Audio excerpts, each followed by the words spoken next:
शांति। Good morning मीठे बाबा।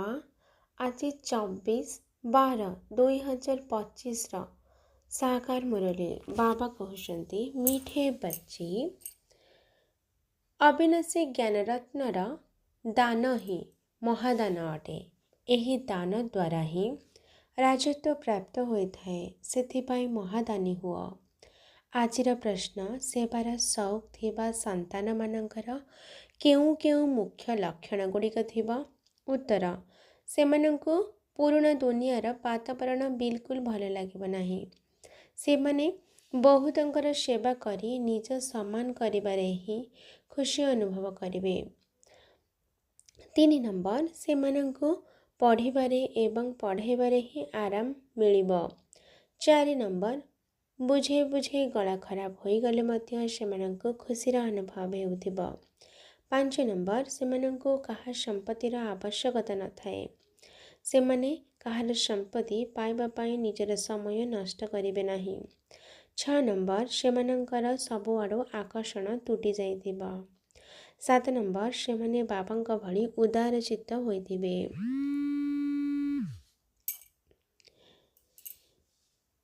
सेमानंकु सेवा व्यतीत अन्य किछि भी मीठा लागिब नाही। आजिर गीत ओम नमः शिवाय। ओम शांति। धारणा पाई मुख्य सार 1 नंबर दिन राति सेवार चिंतन रे रहिबाकु हेब। अन्य सबु आकर्षण को दूरी देबाकु हेब। सेवा बिना आराम नाही, तेणु सेवा करी अन्य मानंकु मध्य निज समान करिबाकु हेब। 2 नंबर बाबांक समान उदार चित्त हेबाकु पड़िब। समस्तंकर नाड़ी देखि सेवा करिबाकु हेब। निजर तन मन धन को भारतर कल्याण पाई लगेबाकु पड़िब। अचल अटल हेबा पाई आज्ञाकारी एवं अभ्यस्त हेबाकु पड़िब। आजिर वरदान काहींकि कौणर प्रश्न रूपी जालरू सर्वदा मुक्त रहुथिबा विश्व सेवाधारी चक्रवर्ती भव।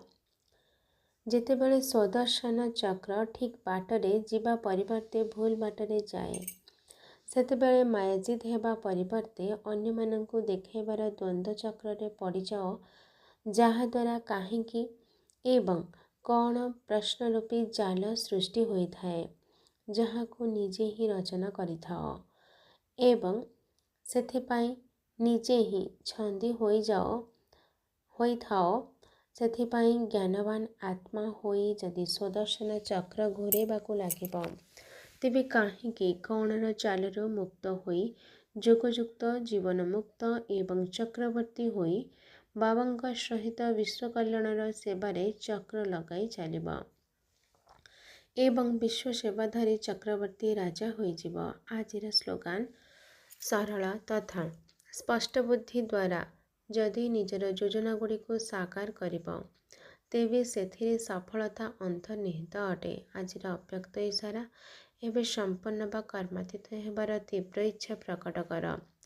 जेतेबेले तुमे माने कर्मातीत स्थितिर पाखापाखि होइजिब, सेतेबेले कौनसी भी आत्मा प्रति बुद्धिर आकर्षण कर्मर बंधन सृष्टि करिब नाही।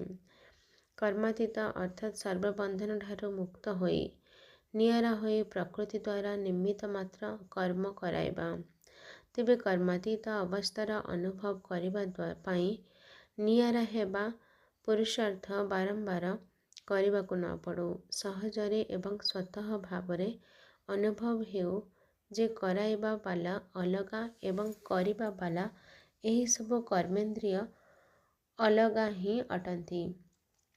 अच्छा, आज याद प्यार मीठे मीठे सिकिलाधे संतान मानक प्रति माता पिता बाप दादांकर मधुर स्नेह संपन्न शुभेच्छा एवं सुप्रभात। आत्मिक पितांकर आत्मिक संतान मानंकु नमस्ते। आत्मिक संतानंकर आत्मिक माता पिता बाप दादांकु याद प्यार नमस्ते नमस्ते नमस्ते। शुक्रिया बाबा, शुक्रिया। अच्छा, ओम शांति।